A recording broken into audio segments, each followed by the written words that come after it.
5 a.m. club, and we really need to stop meeting like this. We really need to stop meeting like this. Check it out. How beautiful is it?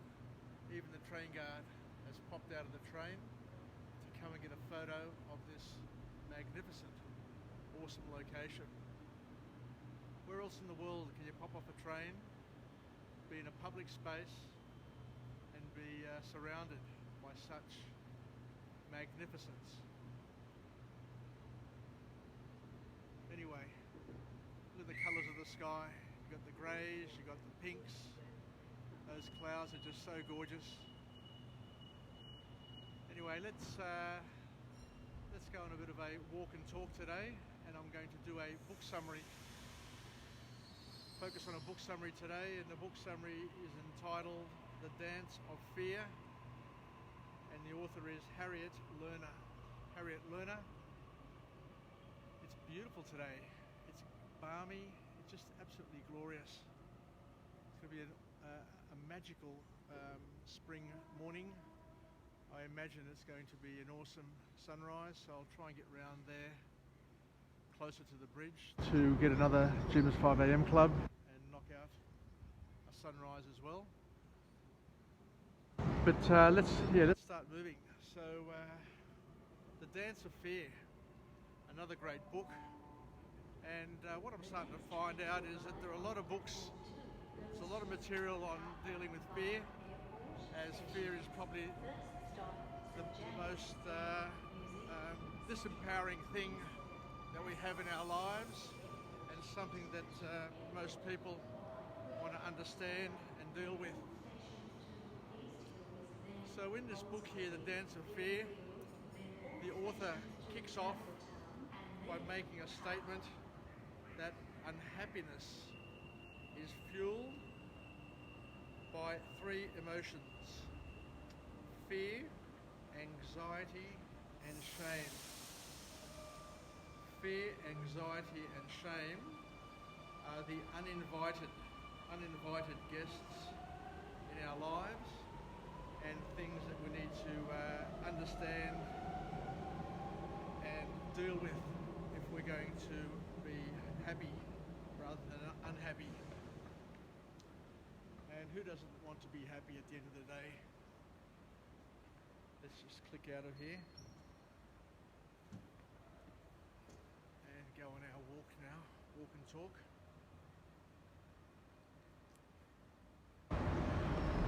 So the first actionable piece of advice that comes from this book, which I absolutely love, is the author says that you need to understand that you succeed through failing, and failure is not something that you should be fearful of.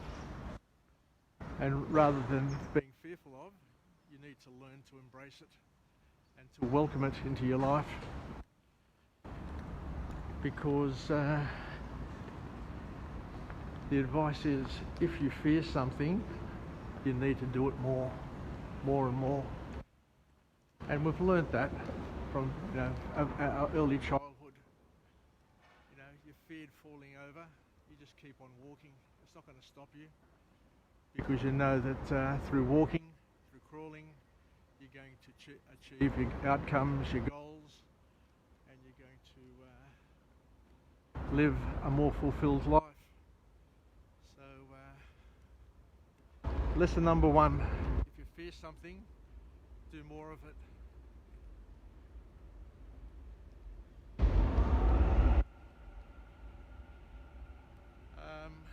The next piece of advice, which is awesome, is just keep on showing up.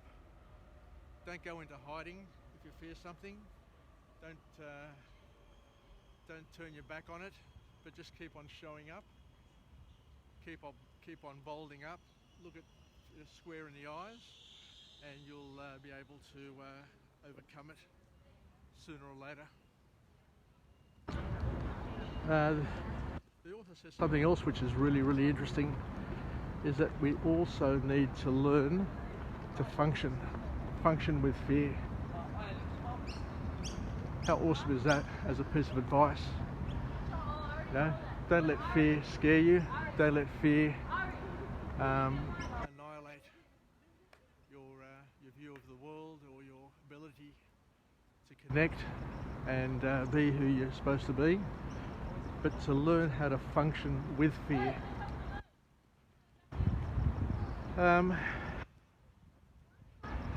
How beautiful is it? I just love these morning walks and talks.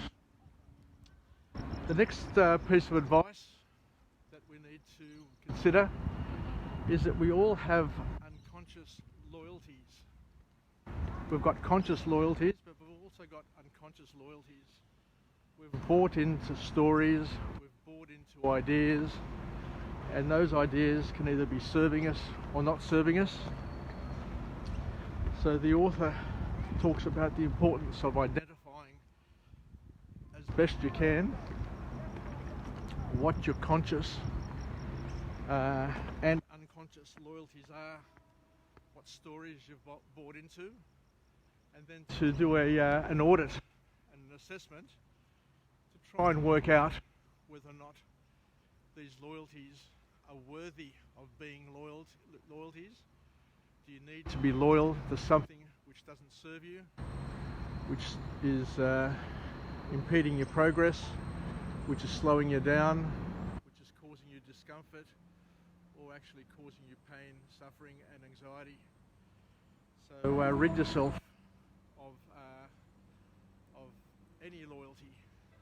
You know, don't become fanatical to any cause unless that cause is serving you, making you a better person, creating a better environment for you and your loved ones. Now, you need to be the source of joy, and we talk about this all the time. You know, what you don't want to be is a source of discomfort or pain and suffering for those around you and to yourself. The other one is a really good point, and a lot of us get stuck on this one here, and we just can't get over the hump. They say here is don't fear changing. Don't fear change, even though that you're heavily invested in a lifestyle or a way of thinking. Even if you're heavily invested in something, you know, even with relationships or whatever, doesn't matter how much you've invested in it, you can always cut your losses, cut away from it to live a better life. So just because you've spent 20 years pursuing a goal, there may come a point where you realize that that goal or that dream is no longer something which is worthy of your efforts, and you can cut away from it at any time.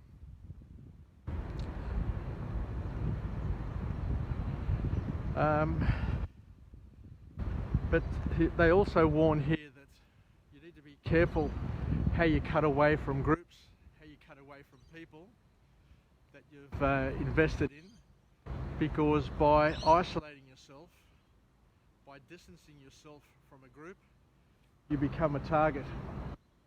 So always be aware that if you're invested in an idea, if you're invested in a relationship or a group or whatever you're invested in, once you decide to move away, you need to plan your exit strategy, because you are going to be targeted. So you need to take that into consideration, but also understand that it's to be expected, and not to be blindsided or feel as if you didn't see it coming. The other point that the author talks about is the importance of staying present and being direct with your fears, and not to be overwhelmed. To stare it in the eyes, stare your fears in the eyes, be direct, be present, and not turn your back or try and shy away, because away from it, they will follow you and it will get bigger and darker. Then they talk about the other things, guilt and shame. And guilt is the belief, oh, there was a fish here, big fish came to the surface. Must have picked something up. Guilt is the belief in the ways that contravene our values. So we always feel guilty when we're thinking about things which don't match our values. And lastly, shame.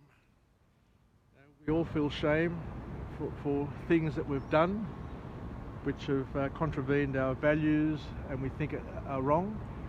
But the important thing is to be aligned as best you can to your values, so your goals to be aligned to your values.